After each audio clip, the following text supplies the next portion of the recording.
অবশেষে দীর্ঘ প্রতীক্ষার পর স্বামী Vivekananda merit cum means scholarship চালু হয়ে গেল। তোমরা অনস্ক্রিন দেখতে পাচ্ছ, আমি রয়েছি সেই Swami Vivekananda merit cum means স্কলারশিপে অনলাইন আবেদনের যে অফিসিয়াল পোর্টাল রয়েছে সেই অফিসিয়াল পোর্টালে। দেখো এখানে 2024-25 শিক্ষাবর্ষে কিন্তু ফ্রেশ এবং যারা রিনিউয়াল রয়েছে তাদেরকে কিন্তু তাদের এই স্কলারশিপে আবেদনের জন্য অনলাইন অ্যাপ্লিকেশন শুরু হয়ে গেছে। নতুন পোর্টালে নতুনভাবে আবেদন হবে, কি কি পরিবর্তন হয়েছে, কি কি যোগ্যতা লাগবে, সমস্ত বিষয়টাই আমি এই ভিডিওর মাধ্যমে তোমাদেরকে দেখাবো। তোমরা কিভাবে আবেদন করবে এবং আবেদনের সময় তোমাদের কোন কোন ডকুমেন্টস লাগবে সেগুলোও। তাই বন্ধুরা, সম্পূর্ণ ইনফরমেশান পাওয়ার জন্য অবশ্যই ভিডিওটি প্রথম থেকে শেষ পর্যন্ত দেখবে। আমাদের চ্যানেলে নতুন হয়ে থাকলে অবশ্যই চ্যানেলটিকে সাবস্ক্রাইব করে পাশে থাকা বেল আইকনে ক্লিক করতে ভুলবে না। এই পোর্টালে আবেদনের জন্য তোমাদেরকে প্রথমেই এই স্বামী বিবেকানন্দ স্কলারশিপের যে অফিসিয়াল ওয়েবসাইট, এই ওয়েবসাইটে আসবে। এই ওয়েবসাইটের লিঙ্ক আমার ডেসক্রিপশন বক্সে দেওয়া থাকবে, সেখানে তোমরা ডাইরেক্ট এই পেজে চলে আসতে পারবে। আসার পর এখানে যে রেজিস্ট্রেশন এই অপশান রয়েছে, এই অপশানে তোমরা ক্লিক করবে যারা ফ্রেশ ক্যান্ডিডেট রয়েছে। আর যারা রিনিউয়াল করবে তারা অ্যাপ্লিক্যান্ট লগ ইনে ক্লিক করলেই কিন্তু তোমাদের লগ ইন হয়ে যাবে। এবার এই যে রেজিস্ট্রেশন অপশান রয়েছে এখানে আমি ক্লিক করে তোমাদেরকে দেখিয়ে দিচ্ছি। দেখো রেজিস্ট্রেশন অপশানে ক্লিক করলে টপার এবং নন টপার আসবে। যারা টপার তারা সে প্রথম অপশানে ক্লিক করবে, যারা নন টপার তারা নন টপার অপশানে ক্লিক করবে। আমি এই নন টপার যে অপশান রয়েছে এখানে ক্লিক করে রেজিস্ট্রেশন করে তোমাদেরকে দেখাচ্ছি। দেখো এখানে নন টপার এই অপশানে ক্লিক করলে তোমাদের সামনে এই ধরনের ইন্টারফেস চলে আসবে এবং এখানে তোমাদের সমস্ত ডিটেলসটি রয়েছে। তোমাদেরকে প্রথমে অ্যাপ্লিকেশন যারা করবে তাদের সমস্ত ডিটেলস ফিল আপ করতে হবে, সেই বিষয়ে কিন্তু বলা রয়েছে। সেটা তোমাদের পার্ট টু পার্ট কীভাবে রেজিস্ট্রেশন করবে সেটাও আমি তোমাদেরকে নেক্সট ভিডিওতে দেখিয়ে দেবো। এখন আমি তোমাদেরকে এখানে দেখিয়ে দেবো যে তোমাদের কী কী সাপোর্টিং ডকুমেন্টস লাগবে যারা ফ্রেশ ক্যান্ডিডেট রয়েছে এবং ফ্রেশ যারা কন্যাশ্রী রয়েছে তাদের ক্ষেত্রেও কিন্তু কী কী রয়েছে সমস্তটাই আমি তোমাদেরকে দেখিয়ে দিচ্ছি। দেখো এখানে তোমাদের যে ডকুমেন্টসগুলো আপলোড করতে হবে যারা ফ্রেশ ক্যান্ডিডেট রয়েছে এবং কন্যাশ্রী অ্যাপ্লিক্যান্ট রয়েছে তাদের ক্ষেত্রে যেটা বলা হয়েছে, দেখো যে প্রথমে যেটি রয়েছে যে তোমাদের প্রথম পয়েন্ট মার্কশিট অফ মাধ্যমিক examination or equivalent both side, অর্থাৎ তোমাদের মাধ্যমিকের বোথ সাইড যে মার্কশিট রয়েছে সেটা কিন্তু আপলোড করতে হবে স্ক্যান করে এবং পিডিএফ আকারে সেটাকে স্ক্যান করতে হবে। তারপর তোমরা যারা উচ্চ মাধ্যমিক বা কলেজে পড়ছো বা ইউনিভার্সিটিতে পড়ছো তাদের ক্ষেত্রে লাস্ট যে মার্কশিট আছে সেটা স্ক্যান করে আপলোড করতে হবে বোথ সাইড। এবং তোমরা যে কলেজে বা স্কুলে পড়ছো তার অ্যাডমিশন রিসিপ্ট তোমাদেরকে আপলোড করতে হবে। পরবর্তীতে তোমাদের ইনকাম সার্টিফিকেট লাগবে ফ্যামিলির, এবং যেটা যারা কন্যাশ্রী অ্যাপ্লিক্যান্ট রয়েছে তাদের কিন্তু লাগবে না।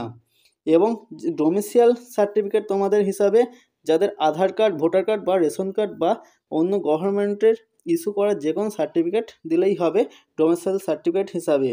এবং তোমাদের যে ব্যাংক বই রয়েছে, ব্যাংকের পাসবুক, সেই পাসবুকের ফার্স্ট পেজ কিন্তু তোমাদের স্ক্যান করে আপলোড করতে হবে এবং সেটি অবশ্যই তোমাদের যেন তোমাদের নাম এবং অ্যাকাউন্ট নম্বর এবং আইএফএসসি কোড থাকে সেই পেজে। এবং নিচে যেটা রয়েছে যে যাদের কোনো ইয়ার গ্যাপ রয়েছে তাদেরকে কিন্তু হেড অফ ইনস্টিটিউশনের কাছ থেকে একটা লিখিত নিতে হবে কি কারণে তোমাদেরকে এই গ্যাপটা হয়েছে। অর্থাৎ যারা এবছর 2024-এ পাস না করে 2023-এ পাস করেছিল কিন্তু ভর্তি হতে পারে না, তাদের ক্ষেত্রে এই সার্টিফিকেটটা লাগবে, নচেত কিন্তু লাগবে না। ঠিক আছে, তোমরা সমস্তটাই বুঝতে পেরেছো। এই যে ডকুমেন্টস রয়েছে মাধ্যমিকের মার্কশিট বোথ সাইড লাগছে এবং তোমাদের হায়েস্ট যেগুলো রয়েছে সেগুলো কিন্তু তোমাদের এইগুলো যোগ্যতা তোমাদের দিতে হবে। এছাড়া তোমাদের আদার্স যে ডকুমেন্টস রয়েছে সেগুলো তোমরা দেখতে পেলে। এবার দেখে নেওয়া যাক যে যারা রিনিউয়াল ক্যান্ডিডেট রয়েছে অর্থাৎ গত বছর পেয়েছিলে তাদের ক্ষেত্রে কী কী ডকুমেন্টস লাগবে।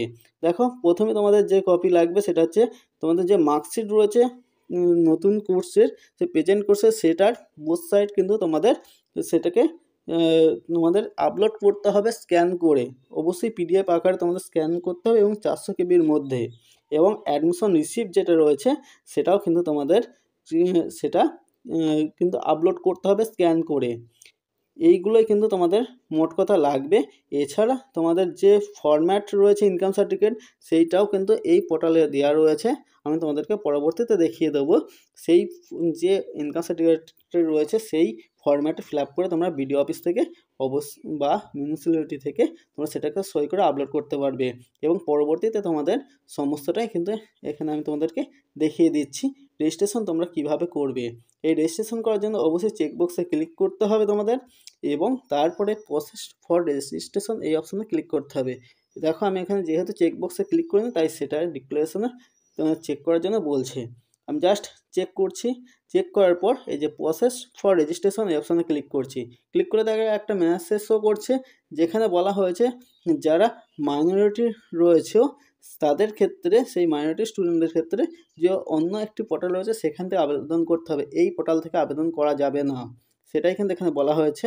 আমি এটাকে জাস্ট মেসেজটাকে অফ করে দিচ্ছি। হ্যাঁ, দিয়ে তোমাদেরকে দেখিয়ে দিচ্ছি কোন কোন বিষয়ে ফ্রেশ ক্যান্ডিডেট মানে স্কলারশিপের জন্য আবেদন তোমরা করতে পারবে। দেখো যারা এখানে সমস্তটাই কিন্তু দেওয়া রয়েছে। আমি তোমাদেরকে প্রথমে দেখিয়ে দিই যে কারা কারা আবেদন করতে পারবে। দেখো আবেদনের জন্য অবশ্যই যারা হাই সেকেন্ডারি স্কুলে পড়ছো, অর্থাৎ স্কুলে পড়ছো উচ্চ মাধ্যমিক এবং মাধ্যমিকে 60% ওপর নাম্বার পেয়েছো, তারা এখানে এসে অ্যাপ্লাই ফর ফ্রেশ অ্যাপ্লিকেশন এখানে ক্লিক করবে। পরবর্তীতে যারা রয়েছে যারা পলিটেকনিক বা পলিটেকনিক কলেজ বা অন্য ইনস্টিটিউটে পড়ছো, তাদের ক্ষেত্রে এখানে তোমাদের যেটা রয়েছে অ্যাপ্লাই ফর ফ্রেশ রেজিস্ট্রেশন, এখানে তোমাদেরকে কিন্তু ক্লিক করতে হবে। দেখো এই যে মার্ক করে দিলাম এই জায়গাতে। এবং যারা তোমরা কলেজে পড়ছো বা ইউনিভার্সিটিতে পড়ছো, তাদেরকে কিন্তু তোমাদের এই অ্যাপ্লাই ফর ফ্রেশ অ্যাপ্লিকেশন এখানে তোমাদেরকে ক্লিক করতে হবে। তোমরা দেখতে পাচ্ছ যে এখানে আমি তোমাদের মার্কিং করে দিয়েছি। তোমরা যারা যেখানে পড়ছো সেই কলেজে সেই অনুযায়ী কিন্তু তোমরা সেখানে রেজিস্ট্রেশন তোমাদেরকে করতে হবে। এছাড়া তোমাদের যেটা রয়েছে যারা ইঞ্জিনিয়ারিং ডিগ্রি বা টেকনিক্যাল কলেজ বা ইউনিভার্সিটিতে পড়ছো, তাদেরকে কিন্তু এই যে আমি মার্কিং করে দিলাম এখানে এসে যে অ্যাপ্লাই ফর ফ্রেশ অ্যাপ্লিকেশন সেখানে কিন্তু তোমাদেরকে ক্লিক করতে হবে এই যে এখানে, এবং এখান থেকে তোমাদেরকে কিন্তু রেজিস্ট্রেশন করতে হবে।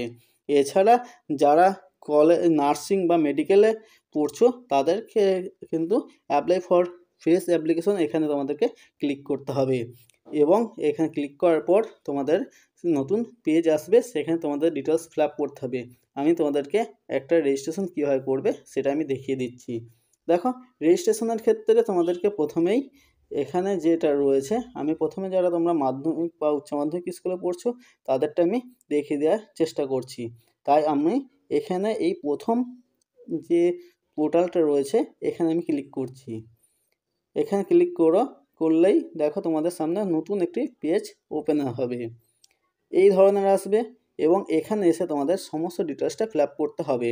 আমি এখন দেখাচ্ছি না, নতুন ভিডিওর মাধ্যমে আমি তোমাদেরকে এই বিষয়টা সম্পূর্ণটা দেখিয়ে দেবো কীভাবে তোমরা ফিল আপ করবে পার্ট বাই পার্ট। সেটা আমি পরের ভিডিওতে তোমাদেরকে আলোচনা করব। এখন ভিডিওটি লং হয়ে যাচ্ছে, তাই আমি এই ভিডিওতে আলোচনা করছি না। নমস্কার বন্ধুরা, ভালো থাকবে, সুস্থ থাকবে, দেখা হওয়ার নতুন ভিডিওতে।